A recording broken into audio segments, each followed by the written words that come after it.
Devo dare i saluti di Totò Galanti a Sky.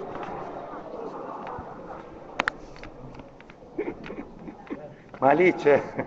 Ma fallo uscire da lì.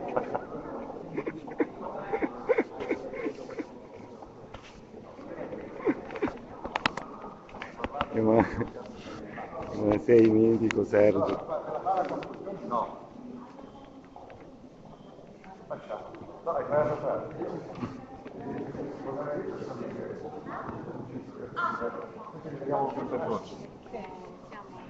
Allora, vieni qua, facciamo un defici al calcio, vai che dobbiamo...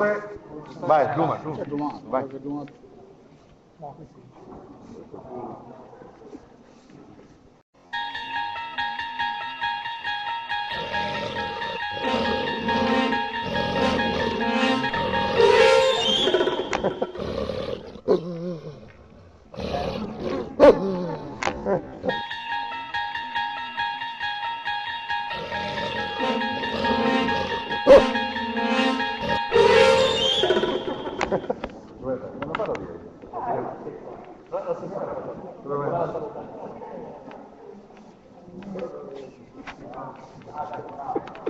Non lo mollo, Sergio. Abbiamo noi affidati, abbiamo un'associazione. Non si ricorderà mai di me. E praticamente ci hanno dato a Gela il tempio di Demetra, sotto il cavalcavia, ti ricordi? Sì. E praticamente hanno presentato male la situazione lì alla 7 e tu hai detto di Totò Galanti, è simpatico, però dice, hanno dato una cosa archeologica a questo ragazzo qua così, mi sembra un po' sprovveduto. Ah, bellissimo, salutamelo allora. Comunque, ti volevo invitare a venire a Gela. Verrò. Al tempio di Demetra. Sì, verrò forse. Tramite Filippini, vedi un po', quando ti trovi, con piacere sei nostro ospite. Ciao, ciao. Ciao, ciao, ciao, ciao, ciao, ciao.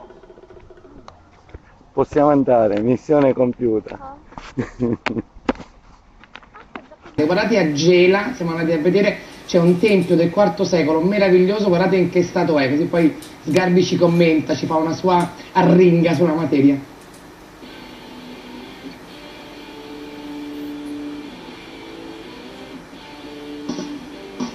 Incredibile ma vero, sotto i nostri piedi c'è un monumento del IV secolo a.C.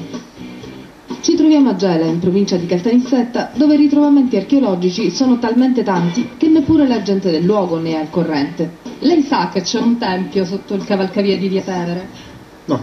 Lei lo sa che sotto il cavalcavia di Via Tevere c'è un tempio? Dove? Cavalcavia di Via Tevere c'è un tempio? Ma guarda che io ci ho lavorato in quel tempio lì, quindi non è una cosa nuova per me. Tempio, qualcosa archeologica più che altro, non è che sia un tempio... C'è ancora qualcuno che dorme qui? C'è un signore, sì, che l'abbiamo trovato qui e che fa, lo mandiamo? A parlare è il presidente dell'associazione No Profit a cui è stato affidato il sito e che adesso cercherà i finanziamenti per il restauro del tempio.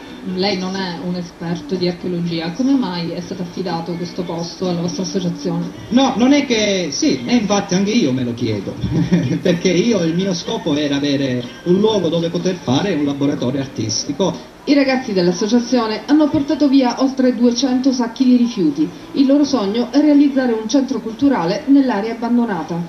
Allora, Vittorio, è una discarica abbandonata, è diventata il tempio e... Beh, voglio dire, le immagini sono eloquenti, infierire, non sono tornato tante volte da riuscire a intercettare questo, sono andato in alcune occasioni, cioè coprire un tempio invece che farne un'area e un parco, con quello schifezza per fare non so quale parcheggio, è la prova dell'oscuramento delle menti. E Gela non è la civiltà antica e la Magna Grecia, ma è il cemento e l'orrore. Crocetta dovrà specchiarsi in ciò che ha lasciato nella sua città. È mio amico, ma quello non è qualcosa che puoi riproverare al sindaco che è arrivato lì da pochi mesi o da qualche tempo. Certo. L'unica battaglia vera è la coscienza dell'Italia nella sua civiltà completamente occultata, e lo vedi a Gela, lo vedi a Cefalù, Allora, con il meraviglioso ritratto. Vittorio, ti devo antonista. fermare, devo andare in pubblicità, torno Sì. da te subito con un pensiero stupendo con la Z per Giacalone, che è un cultore della lingua italiana. Ha ragione, è quello che ho detto che mesce. Chi guarda queste cose Pensiero e cambia stupendo. la cosa con la Z, ma dico, poverino, simpatico, buono e gentile, ma vada a fare altro,